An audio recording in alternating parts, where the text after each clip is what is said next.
When you say you left anchovy without any subjects, what you mean? You left before time? No. 11th grade. 11th grade? Without that subject. Nothing. And you mean you never had the money to pay for the subject? No, man. What? We tried the subject. But it never worked out.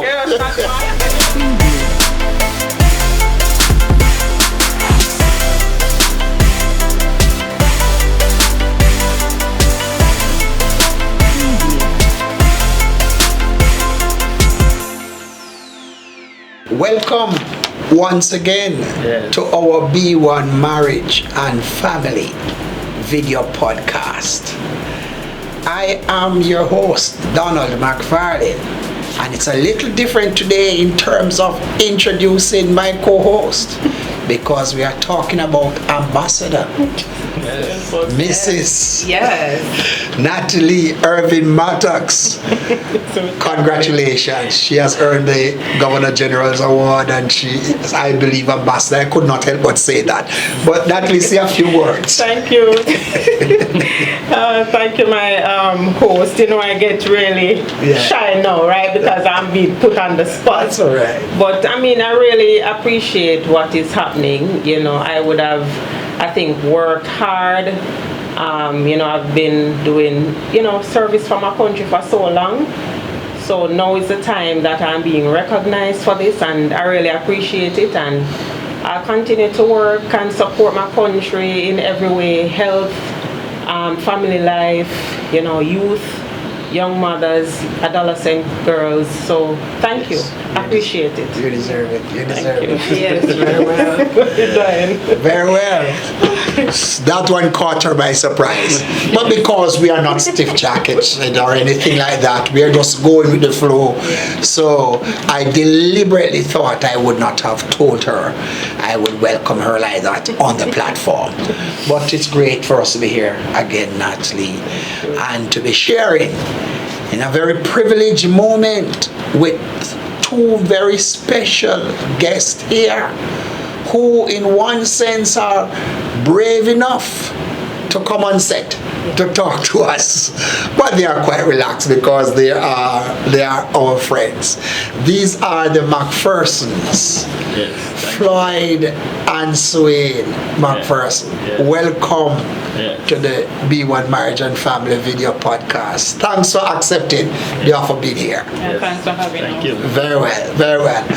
Well, perhaps a good way of continuing with you is really for you in a sense to introduce yourself. Of course, I mentioned your name, but you know, tell us, where were you born? Where are you from?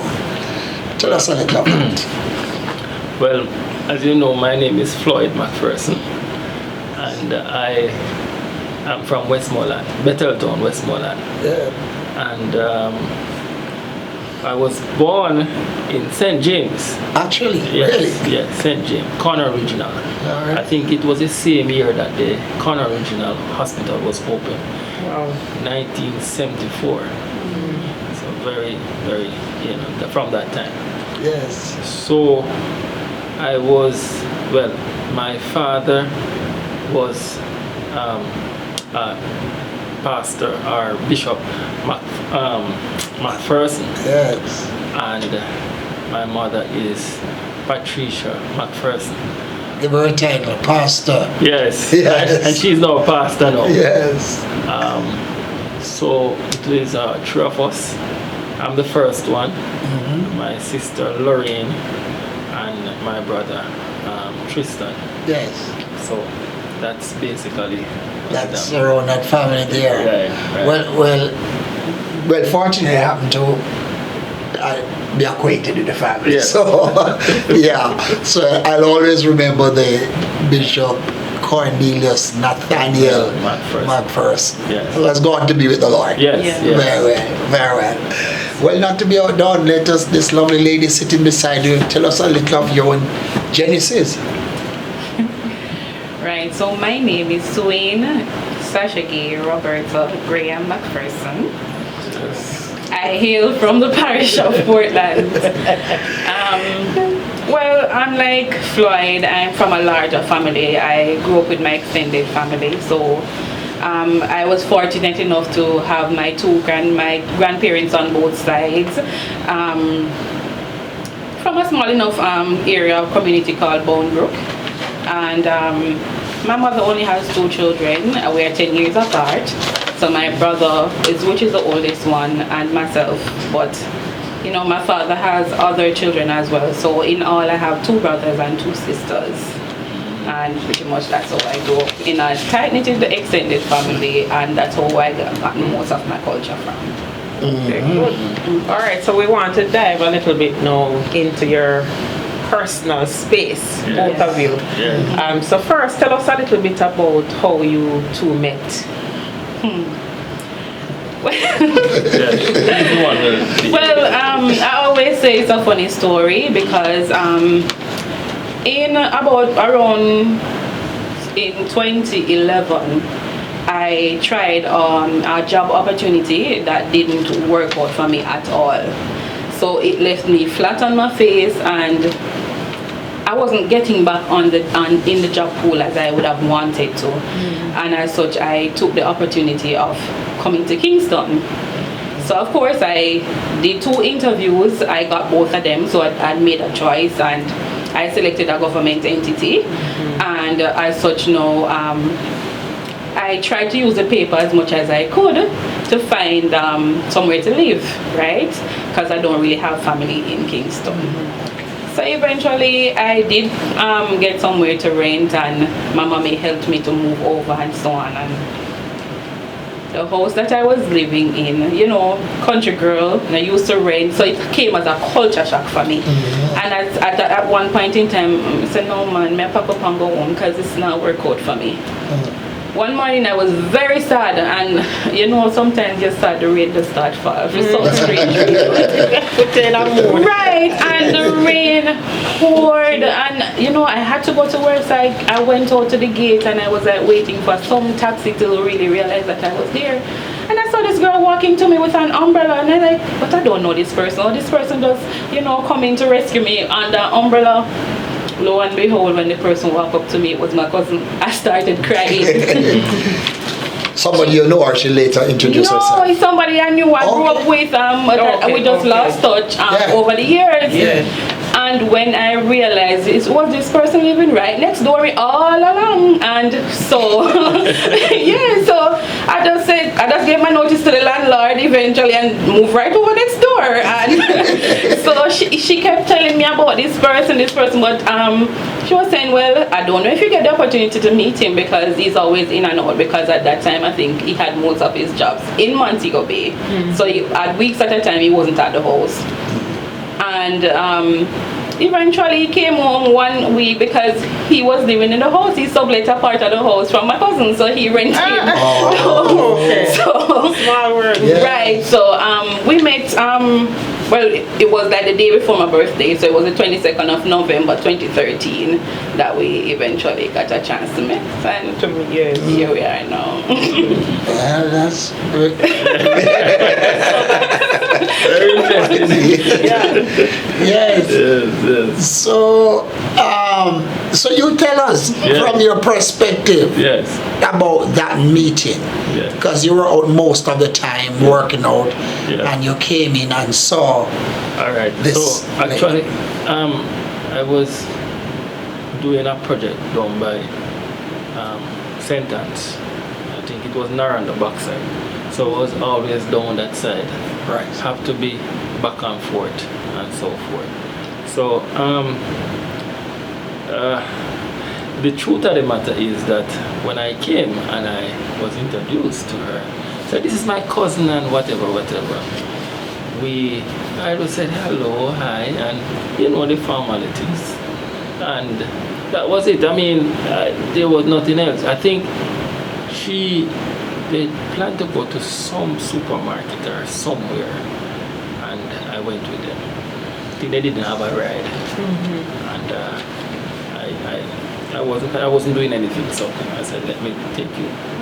So we went, and then over time, after speaking with her, I realized that, and it was very interesting. So was it like love at first sight? No, it wasn't. Okay, it took some time to... It takes some time, Yes.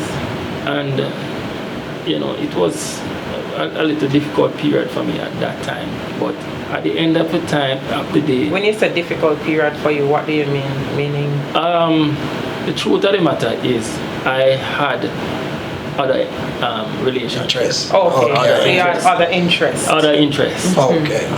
Right, and therefore I was more focusing on trying to build my company.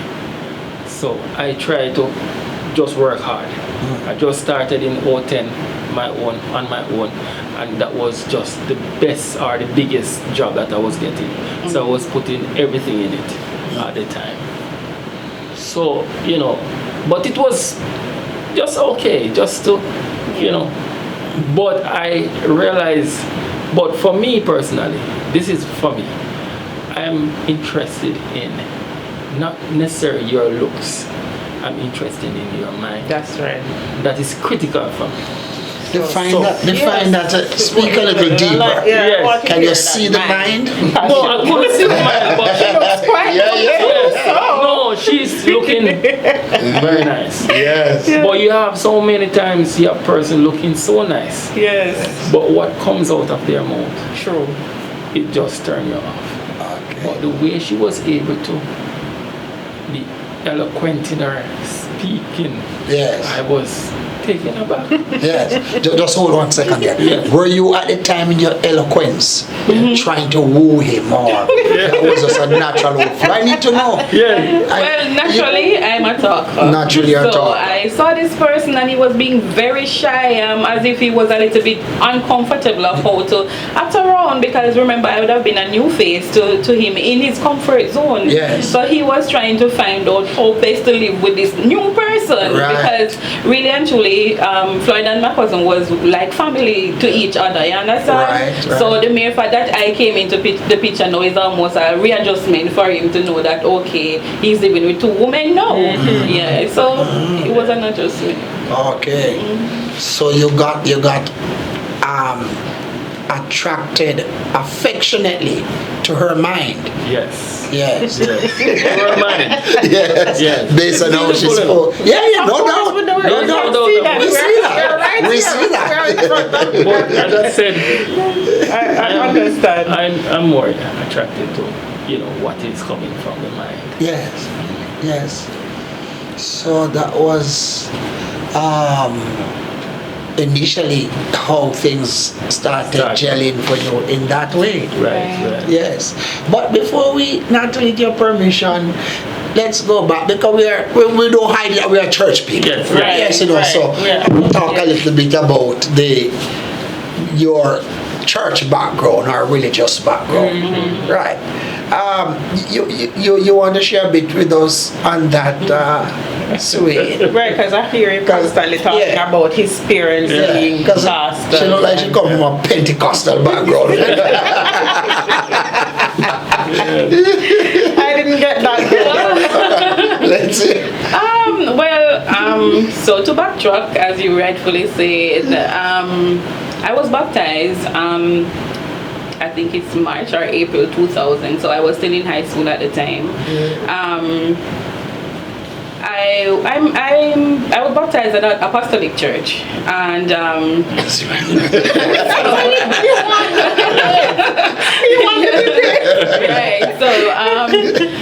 So coming from there, in Portland, over the years, I somehow got backslidden, and when I came to Kingston, I think that was also one of the things that attracted me to Floyd in some instances, because no matter how tired he was when he came in from these jobs, he had to go to church. And over time, I said, I started, being inquisitive. Oh, what about your church? Tell me about the church, where the church is. But that time you weren't going to church? No, I wasn't going to church at all. So eventually, he invited me to a choral service, and that's when I started going to church. And then every time he went from that, I would accompany. Okay, nice. So he pulled you back in. Yes. You For think the himself. Lord easy. I tell you. Even if they have to use a man or woman. So Floyd, you have your father and mother from the priestly line, but you yourself have a deep entrenched kind of church background. Yes. All right. So we're from the Assemblies of Holiness Church, and therefore it doesn't matter if rain fall, it doesn't matter what it is, you have to go to church. So that's where I'm coming from. Yes. But the thing is that coming into Kingston, you said, oh my, I have the freedom now. Yes. I can go and express myself. Yes. Let me go boss way. Yes. I would go to the parties. I would go to different places. But the thing with me is that I never drink. I don't drink nor smoke. So when I go to the party, I notice the guys and women would be drinking and smoking. And then when they finish, they say, what a way the party, nice shot. Yeah, shot, man. But the thing is that I said, I'm still trying to figure out what happened. Because I can't feel that what they're feeling. But guess what? It's when we go to church Sunday. You don't want to leave. You feel a presence. I'm like, no man, I have to go back at the party because I need to find out what they are feeling.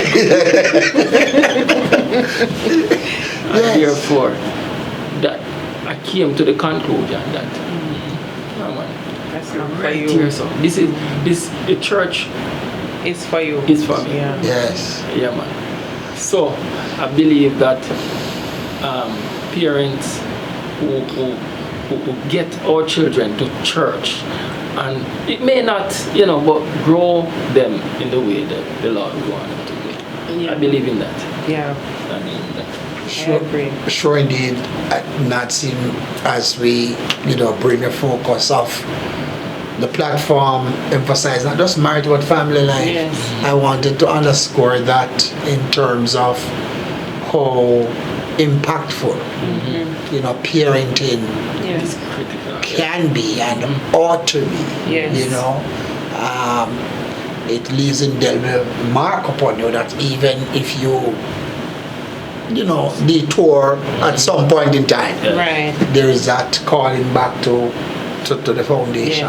Yes. The foundation is always important. Yes. Yeah. So, always. Yes. I'm interested, Natalie, to know. So when had a desire for job and it was not happening in her rural place and stepped out into Kingston. Perhaps like Abraham, not knowing where she went. But anyhow, I want to know how Floyd ended up in Kingston. Yeah, he didn't tell us that. No, right. he comes from country. So you were Right, West Montego Bay, Right. St. James. So let me see if I can start. So I went to Anchovy, and Anchovy is in St. James. When you say Anchovy, you're talking about school. Anchovy, yeah. At that time it was the secondary school. Anchovy secondary, okay. So I left that institution without any subjects, and my business partner now, he's the one who said, man, come over to agriculture, man, because he studied agriculture. So I went to agriculture school. So just before, I don't want to disrupt this, it's going to be an interesting thing. Yeah. When you say you left Anchovy without any subjects, what you mean? You left before time? No. 11th grade. 11th grade. Without a subject. Nothing. And you mean you never had the money to pay for the subject? No, man. What? We tried the subject. But it never worked out. You're not passing anything. Never passing anything. Nothing. Yes. You only pass the places to go to school. And of course, my parents are very disappointed. Very disappointed. Academic. After perhaps 5 years After 5 years. in the secondary school. In the secondary school. And sat the subjects. Yes. You passed nothing. Nothing. Nothing. Look at that. And I said, boy, I feel bad about it. It's almost, when you're in that 11th grade and you see the time run down and you didn't get the subject, it's almost like, my God, what happened?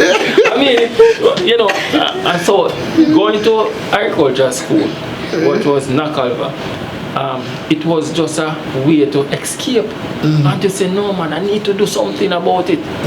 So I went there. And I go there. It's a 3-year program now. Yes. You go there and fail again, man. You failed. Failed again. What? No, you mean No, after? that's in Montego. Say no, not That Hanover. is Hanover. Hanover. Oh, Hanover. okay. So I failed when I went to second, after the second year. Here, I failed. Could not get enough subjects to go, or didn't pass enough there to go to third. Third year. And then a teacher called me and said, no man, come back again. Let's do this again. And that's how I get a grade 3. No, you have 1, 2, 3. So 1 is the Right, the highest, right. Yes. and 3 would be the lowest. So I got a grade 3. I was so happy. Illinois. Yes. So I went, as I said, I left there and I went to Teachers College. No, we have to Very hold. good. Yes, in Kingston. No. So the grade she's gonna take you to the teachers' college. Yes, but guess what happened? I did not know that. I went to prelim. Preliminary. The prelim, you know, you have to take some subjects to get into. college. Right. Yes, So yes. I went to that. Oh, So my mother said, no man, go here man. And I went to prelim. When I went there, I didn't pass one subject. I said, oh, Jesus, I don't know what. What at this stage now, your parents must be saying, what is wrong with Tough man. they took it to the doctor. So, no. So a friend of mine, mother, said to me, said, listen man, go back up there and go beg them man. Yes. Go back up there and beg them and ask them if you can work out something for you. Oh, Teachers College, right. because where we're at now, you are there, Yes. but you're not passing. You're not anything. passing anything. And they say you can't continue. Yeah, you can't continue. So you have to go back home. Yes. But somebody told you to go back. Go back and beg and find a way. And find a way to put you back in there Yes. to see if you can pass something. Yeah. We'll have to hold. We'll have to hold this very interesting journey of Floyd and certainly his wife, Swain, for the next episode. Natalie? I agree. I'm really enjoying this already. I hope the viewers are enjoying it. I want to thank you again for tuning in each week. Thank you to our sponsor, Mattox Health and Fitness, to our resident producer, George Malcolm Walker, and the rest of our team, Damian De Aguilar. Thank you so much for watching. Remember to subscribe to our YouTube channel. Follow us on all our social media platforms. Goodbye. Thank you. Next time.